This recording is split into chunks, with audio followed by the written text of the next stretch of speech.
We're here with Brooke-Lynn Williams, star track performer at Norton High School. We'll go backwards and forwards and go backwards. Okay. Penn State, what was it about Penn State that convinced you? I think it was just when I was there, I just knew. And my father went there. I remember going there in middle school, seeing myself there, but not really doing a sport because I played basketball at the time. And then when I found track, and then I was like, all right, this school could be a possibility. Ended up going there or meeting the coach, came over for dinner, loved the coach. Went there, and it was just everything. It checked off everything on the list, and I went to other schools and instantly compared them back to Penn State, and that was really important to me, where Penn State never left my mind. And it was not just my mind, it set on my heart, and I just knew. I instantly knew that it would have been the school. Your father obviously went through a lot of this himself. What's the best piece of advice he gave you through the whole process? I think the best piece of advice was just, he really let it be my decision, and everyone is always like, oh, what'd you do to make her go there? And he's like, I had no parts. I was out of the way. I was letting her do her own thing. I was helping her through decisions, helping her talk to coaches when she was stressed, but I was really separate in the whole situation, and I wanted her to make sure that Penn State was the right school for her, because he's like, I'm not going there again, you are. You're spending your time there. You're gonna spend your 4 or 5 years there. So he just really trusted me, was really confident, and just let me really make the decisions that I had to make. You said you went there when you were younger, but never envisioned going there as an athlete. When did you first start to realize, hey, maybe I can go there and compete? I think freshman year, so I played basketball, varsity basketball as a freshman, and then spring, I was like, I'm gonna do track. My sister ran track, and I was like, oh, I'm excited, because I knew I was fast on the court, and then I just fell in love. I fell in love with the whole aspect of it, and the team and the coaches, and it was awesome. Now, you set some pretty high standards for yourself. Like a high school baseball pitcher, if he throws the ball 90 miles an hour, he says he can feel it. When you've run a race where you either had a personal best or something close to it, what's the telling sign for you that you know, hey, this was a special run for me? I think it's that I can't remember the race. It's like everyone's like, oh, how was the race? How'd it go? Like, describe your dry phase. And I'm like, I can't.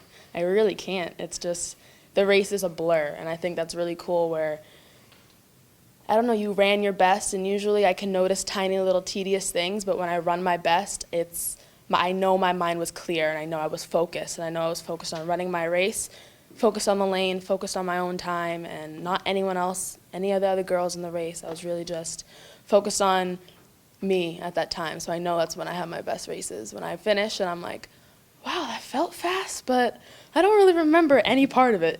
So. Last question. For all the runs you've had, one race that stands out in your mind, and why? I think it was All States when I hit 691.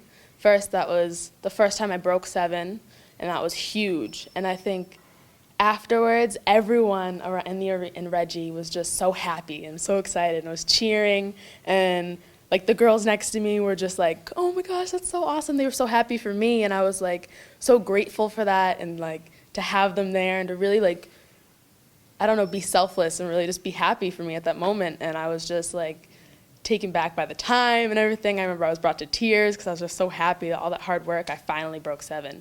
And even like people were always like, but you ran faster at New England's. And I was like, but it didn't have that same like special feeling to it. Hey, Lindsay Costa, track coach at Norton. You've had Brooke-Lynn from the ground level. What is it about her that still stands out in your mind?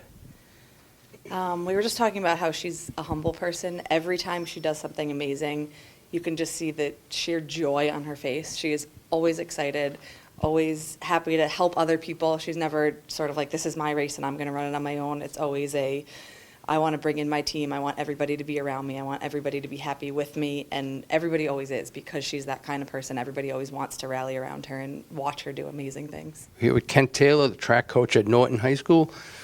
Everyone knows Brooke-Lynn's the talents and all that, but at the next level, what do you feel is the one attribute she has that's going to allow her to stand out?